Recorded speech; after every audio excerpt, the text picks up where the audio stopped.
में कोई शक नहीं। एक दिन आके कहने लगा कि बताइए मेरी मुट्ठी में क्या है। तो नबी पाक सल्लल्लाहु अलैहि वसल्लम ने फरमाया अगर मैंने बता दिया, कहने लगा अगर आपने बता दिया तो मैं कलमा पढ़ लूंगा। हुजूर ने फरमाया मैंने बता देना है पर तुमने कोई नहीं पढ़ना, मैं बता देना है। क्या बताइए? तो हुजूर ने फरमाया चल सौदा कर लेते हैं, अगर जो तेरी मुट्ठी में है वही बता दे फिर तेरा क्या ख्याल है। तो नबी पाक सल्लल्लाहु अलैहि वसल्लम ने कहा क्या भाई अबू जहल की मुट्ठी में? तो उसकी मुट्ठी में कंकर थे, कंकरों ने कलमा पढ़ना शुरू कर दिए। जब कंकरों ने कलमा पढ़ा, पत्थर थे वो, उन्होंने कलमा पढ़ा। अबू जहल ने वो कंकर जमीन पे फेंक के कहने लगा ओफो तेरा जादू तो पत्थरों पहाड़ों पे भी चलता है। अब जुमला कहने लगा हूं समझ लेना।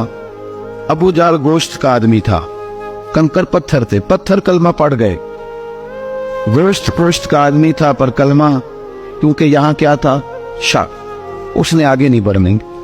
गोश्त का शख्स होके पत्थरों से आगे निकल नबी पाक सल्लल्लाहु अलैहि वसल्लम की खिदमत में आया। बल्कि वो जो यहूदी वाली रवायत है उसके पस मंजर में भी बाज मुहद्दिसीन ने लिखा है, उसको भी इसी ने भेजा। कहने लगा जाओ नबी पाक से जाके कहो अगर वो दरख्त आपका कलमा पढ़े तो मैं भी पढ़ लूंगा। दरख्त, अब दरख्त होते तो जानदार है पर कलमे तो कोई नहीं ना पढ़ते।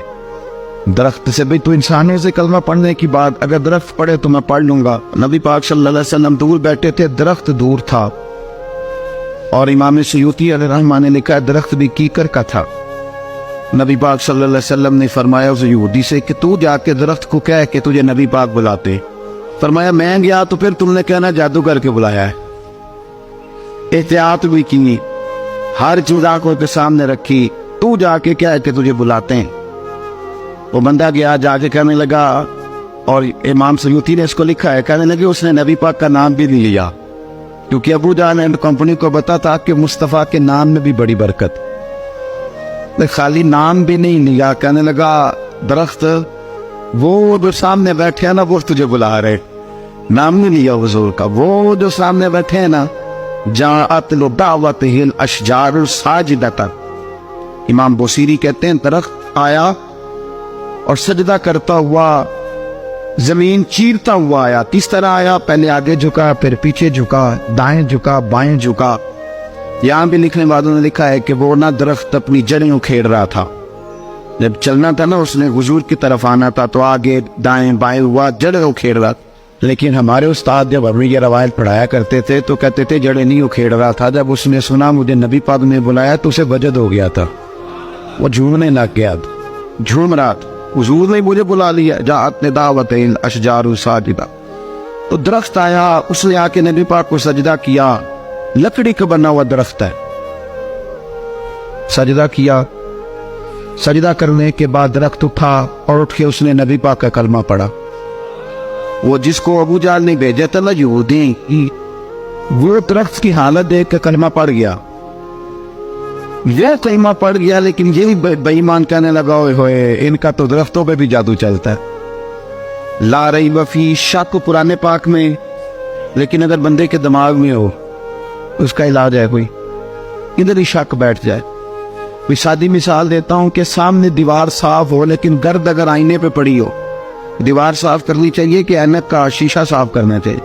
सारी जिंदगी लोग दीवार साफ करते गुजार दे, सारी जिंदगी तराश खराश करते गुजार, अपनी मर्जी की पेंटिंग करते गुजार देते हैं, पर अपनी आंख की पुतली साफ नहीं करते, आंख की पुतली साफ नहीं करते। किसी ने हजरत रूमी से कहा था हुजूर दुनिया में कोई अच्छा मिलता नहीं, फरमाने लगे थोड़ा रोना शुरू कर ताकि तेरी पुतलियां वुजू कर ली, वुजू करनी, वो उन्हें पता चल जाए कि कितने साफ सुथरे लोग दुनिया में पाए जाते। तो भाई शक, अबू जहल फिर आ गया, कहने लगा अगर आप चांद के 2 टुकड़े कर दें तो मैं कलमा पढ़ने को तैयार।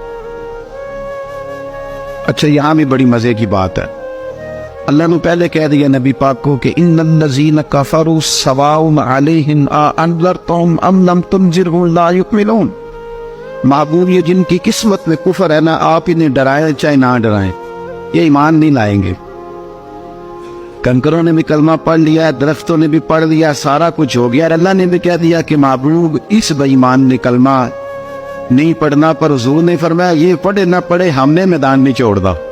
जितनी दफा आएगा ना ہم اسے ضرور معجزہ دکھائیں، جتنی دفعہ ہے، ہم کیوں میدان چھوڑ؟ آگے کہنے لگا جی اگر چاند کے 2 ٹکڑے کر دے تو اقتربت الساعۃ وانشق القمر، تو نبی پاک صلی اللہ علیہ وسلم نے انگلی کا اشارہ کیا، چاند 2 حصوں میں بٹا۔ کوہ صفا ایک پہاڑی تھی مکے میں، آدھا ٹکڑا پہاڑی کی اس جانب ہوا، آدھا اس جانب، یعنی وضاحت کی اللہ کریم نے کہ ایسے نہ ہو کہ یہ کہہ جی وہ تو ایسے بالکل شک ہوا تو مل گیا، پتہ نہیں میری آنکھوں پہ جادو ہو گیا، ملا ہے کہ نہیں ملا۔ جب ٹوٹا تو حدیث پاک میں آتا ہے کہ آدھا چاند کوہ صفا کی ادھر گیا اور آدھا تو پہاڑی تھی، چاند نیچے آیا، پہاڑی کے گرد گھوما، آگے جا کے ملا، یعنی وقفہ دیا گیا باقاعدہ دیکھنے کا، سمجھنے۔ پوری دنیا میں جتنے لوگ اس وقت چاند دیکھ رہے تھے، ہندوستان تک روایتوں میں ملتا ہے کہ لوگوں نے گواہی دی کہ ہم نے چاند ٹوٹتے دیکھا ہے۔ زمانہ مان گیا، لوگوں کی چیخیں نکل گئیں، لوگ قدموں میں گر گئے، پر وہ جس کے دماغ میں شک تھا نا وہ نہیں مانا۔ شجر و حجر پہچان گئے پر انسان کی نظروں میں شک ہی رہا۔ دنیا میں سب سے مجبور، کمزور، بزدل، کم فہم بندہ وہ ہے جس کے دماغ میں شک ہے۔